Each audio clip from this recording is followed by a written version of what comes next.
Hey, this is Mike Ramos from Your Car Dealer Blonde, thanking you guys for tuning in again to the Your Car Dealer podcast.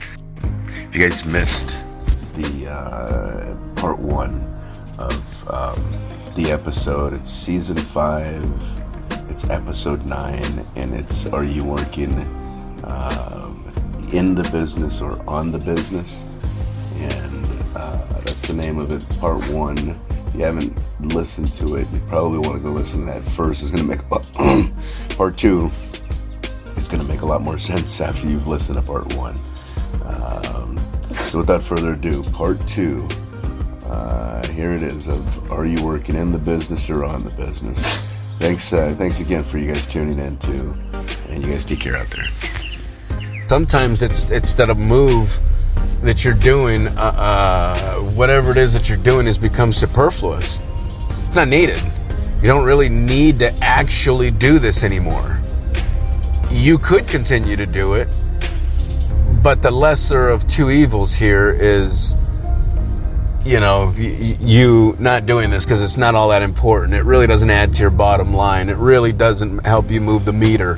It doesn't really help how much production you would be able to actually accomplish in the future if you got this right today or tomorrow, right? It's got no impact on your future ability to sell and sell at a faster rate. DMS, dealer management software, is a great example of this. But, like I said, could be the lesser of two evils because, and this is something else my business coach told me. Geez, I'm breaking you guys off, man. Jesus. I hope you guys tell a friend. By all means, Your Car Dealer podcast. Tell your friends. This is something she told me because I should trust me. I'm sitting there telling her, I ain't got no extra time. What do you mean extra time? I wish I had an extra 5 minutes in my day, much less 5 hours in my week. Like, man, I can't possibly. There's nothing I could do to give you this extra 5 hours a week working on the business. Know what she said? You guys are gonna love this. Here's what she said. I'm being honest. She said, Mike, yeah? If you got sick, Mike, yeah? If you got sick, okay? I don't want you to get sick, but if you did get sick, would the business be able to survive for a couple of days without you a week? Could you somehow, would you be able to pull away to go to the doctor for an hour a day and your team be able to pick up the slack for you? Would they be willing to do it for you, Mike? You just found out you have some kind of illness. You've got some kind of, whatever it is. You've got some kind of whatever it is, condition. You name it, right? Here's the question. You got to go an hour a day for treatment. Are you able to actually pull it off? Or do you die? Do you fucking die, Mike? Is that what happens, Mike? You fucking die because your team couldn't get their shit together for an hour a day? This is what she fucking tells me. This is what she's Woo! This is what she's telling me, Mike. Is that what would happen to your business, Mike? Because if that's the case, your business ain't all that solid, bro. Is what she's telling me, man. Bruh, if you can't get your shit together, your team, you can't get them all on the same page to handle what they got to handle for you so that you don't die and that you go get the treatment that you need. If you can't get them on the same page to where they're able to help you achieve this, man, this business is hanging on by a thread, Mike. This is the way it went down, bro. This is 10 months ago, 11 months ago now. 10 months ago. 11 and a half months. 10 and a half months ago. This is what was happening. This is what she's telling me. And trust me, the business was sort of in that mode at that time. Like, if I would have been in that position, we probably would have survived, but very difficult. It would have been tough times. Really tough times. And when I get out of that, when I would get back to the office, I would be pulling my face off. It would be way too stressful. But as I was able to start working on the business, I was able to start maneuvering, reconfiguring things, consolidating, delegating.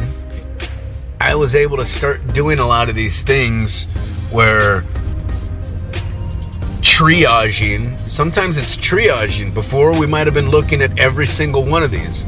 Well, now maybe it only makes sense to look at 1 out of every 5, or 2 out of every 5, or 3 out of every 5. You guys get the point. Is there's certain things where you don't exactly eliminate, you just reduce, right? How much time is being spent on these activities. I used to spend quite a bit of time, and you guys that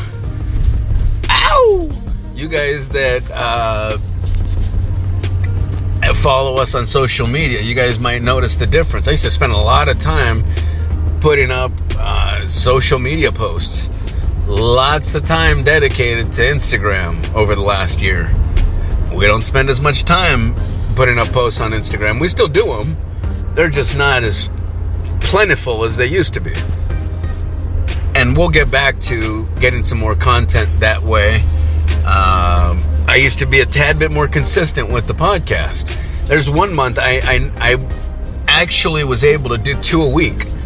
And boy, our numbers that month were through the roof. Up the ass. I mean, Jesus, we were bang. Why? Because there was more content. You guys are listening to it. And, we were off the chain. Well, now, if I'm only doing it once a week, well, shit, I ain't having you guys much to deal with.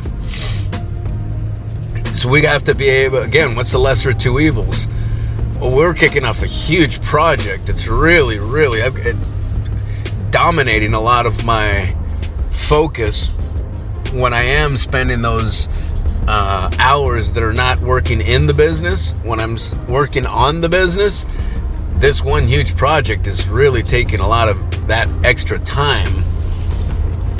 In addition to, there's a lot of time that we're spending training, cross-training, answering questions, reviewing mistakes that are made or slight improvements that we could be making in an area.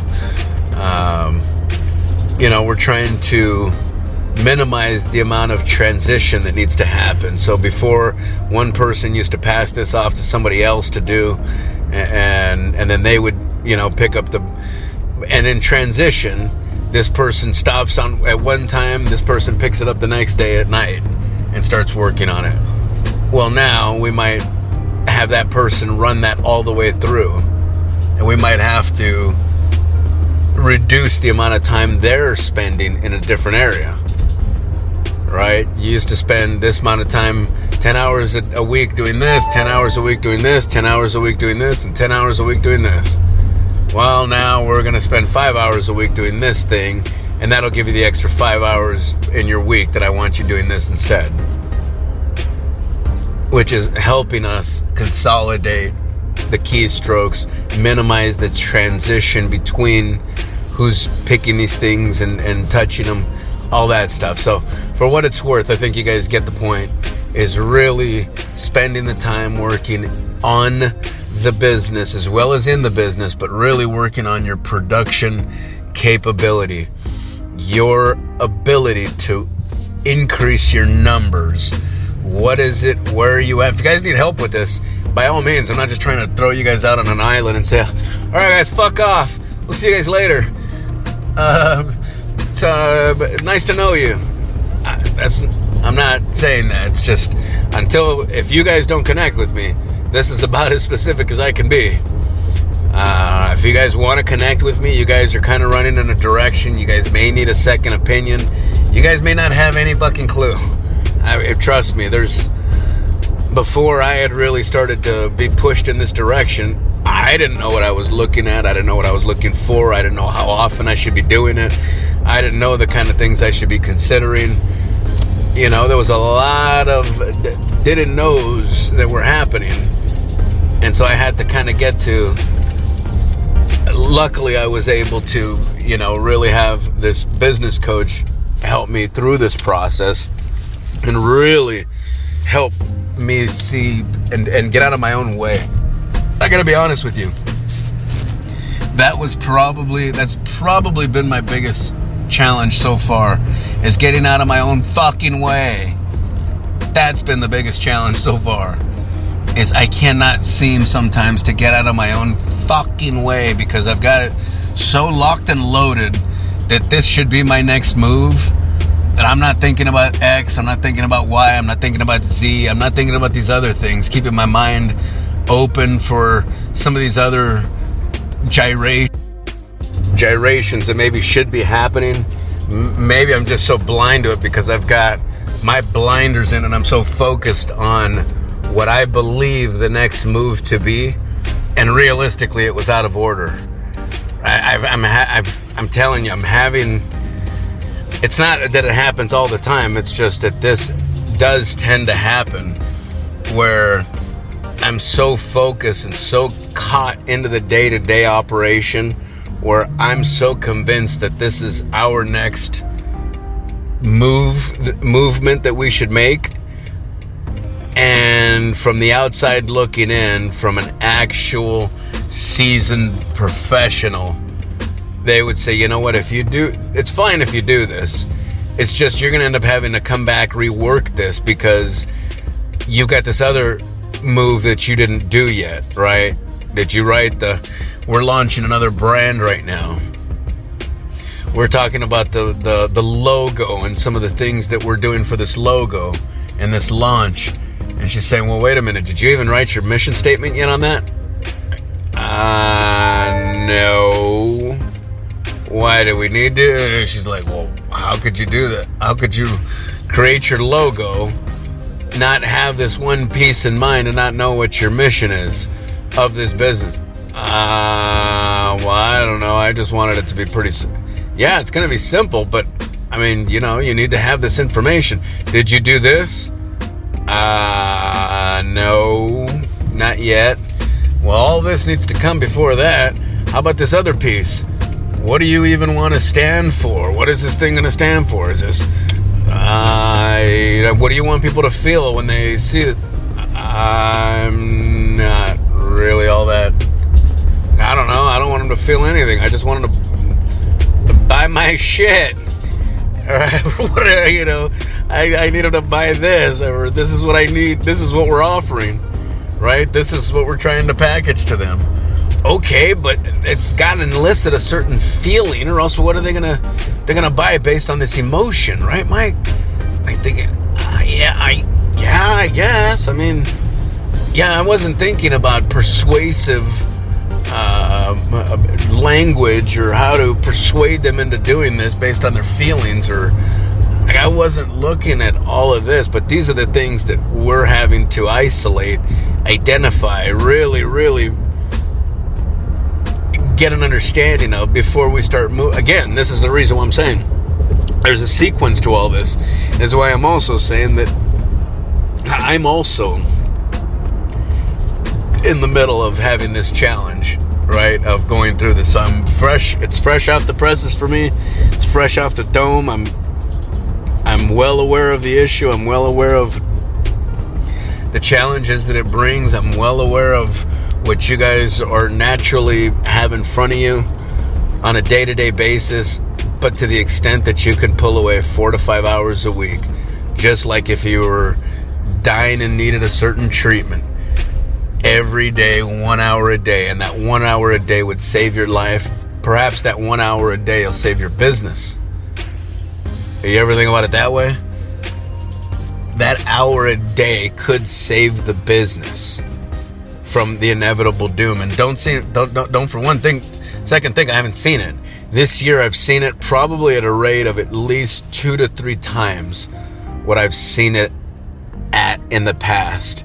You're talking about a huge, huge increase. Anywhere from, we're talking for sure over double the amount of attrition, double the amount of dealers that are going out of business this year versus prior years. That's huge. We do not want that for you. That's the last thing in the world you want, is to have started this business all for nothing so that it could go by the wayside. That's the last thing we want for you. This is why we're talking about this. This may be the difference, and your business may be sick. How about that? Let's just put it out there. Your business may be sick, or it may be at an infant stage to where it needs extra treatment, extra additional artificial treatment, something else. Maybe the baby was born prematurely, right? If you thought about it that way, it's kind of what it really in real life actually kind of is, in that if you've done things out of order, you know, if the baby needs to eat, but you decide, I'm not going to feed the baby right now, I'm just going to change him. It keeps on crying, needs to eat, I'm going to take it for a walk around the block, or, you know, for a stroll in his stroller. But maybe he's really starving at this point. I'm going to take him a bath. He's still crying. I'm going to give him some sun. This poor baby might be dying of starvation here, and you don't even know it. Screaming his head off because of it.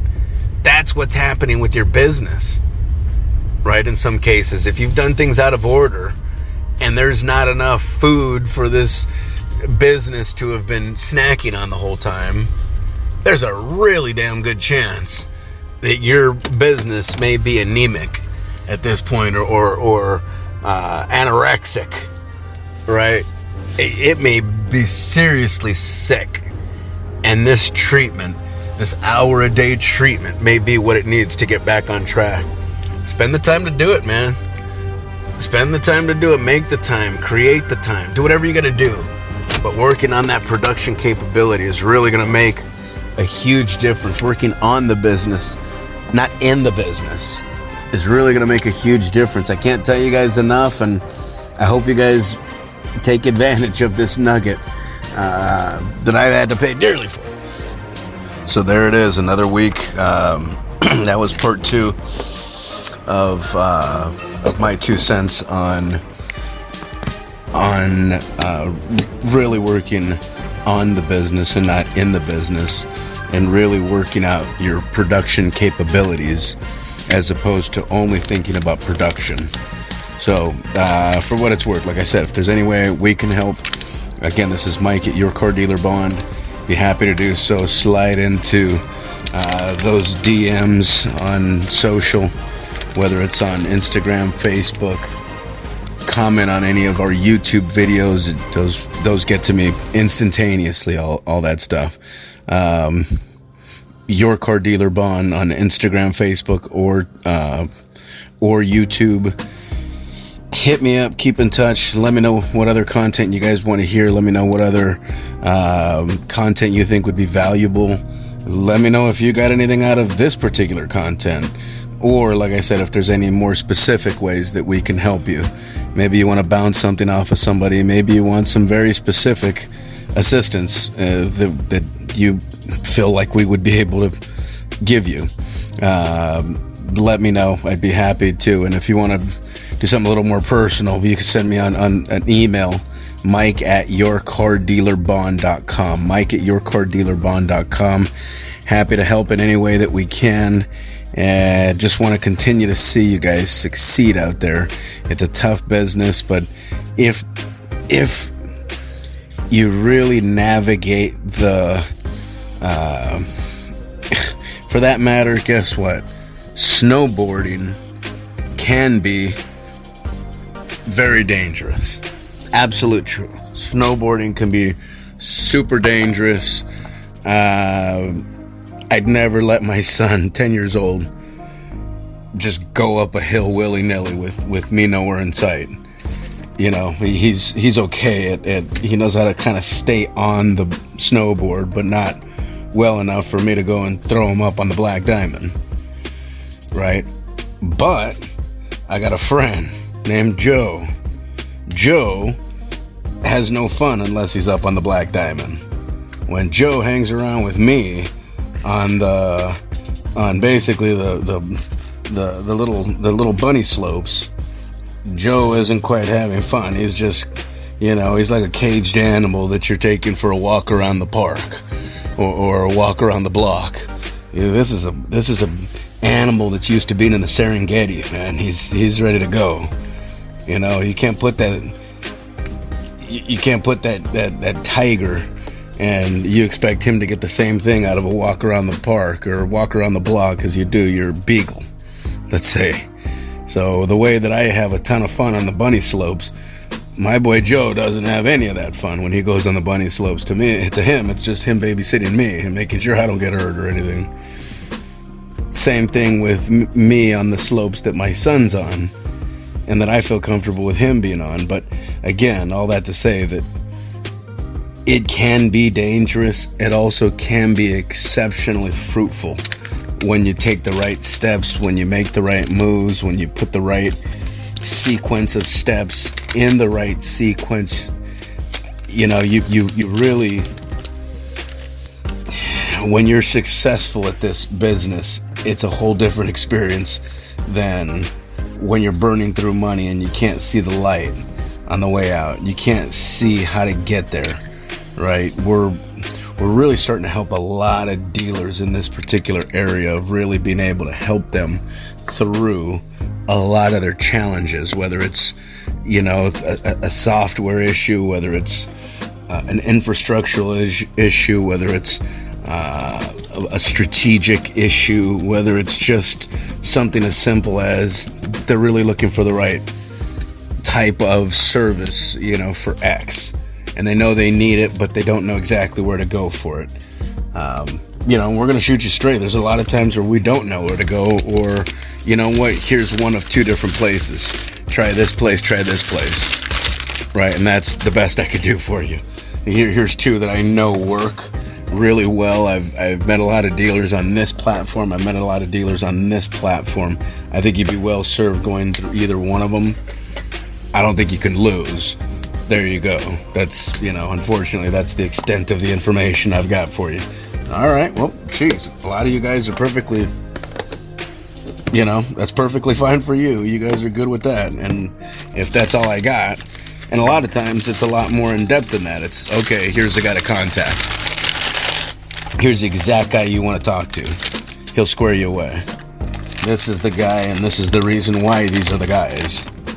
Right? So I've got, to the extent I can help you guys out and help direct you guys into the right move here in one way, shape, form, or another for what you guys need at this particular time for your dealership. I'd love to help, by all means. This is, again, Mike at Your Car Dealer Bond. Thanking you guys again, tuning in, telling friends, Your Car Dealer Podcast. We're trying to really kick this thing up to the next notch here, which includes me giving you guys more content to actually listen to. It's funny enough, I've actually cut this content, a lot of it. Now it's just a matter of me needing to get the descriptions written, get the thumb tags written, or the thumbnails developed and all that stuff. I mean, there's a series of events that needs to happen around each one of them, getting them uploaded, a lot of that stuff. So, and to the extent that I'm cross-training and delegating and eliminating certain practices, this is one of the things that I still want to continue to make sure that I put a lot of effort into is the Your Car Dealer Podcast, continuing to give you guys content that you guys will appreciate and hopefully be able to get something out of to where you continue to build your business. It's going to become that much more important that you take the time to strategically build your foundation in a way that's going to set you up for a thriving, successful business in years to come. So, again, this is Mike at Your Car Dealer Bond. Thanking you guys. Again, you guys take care of yourselves out there and keep slanging them cars.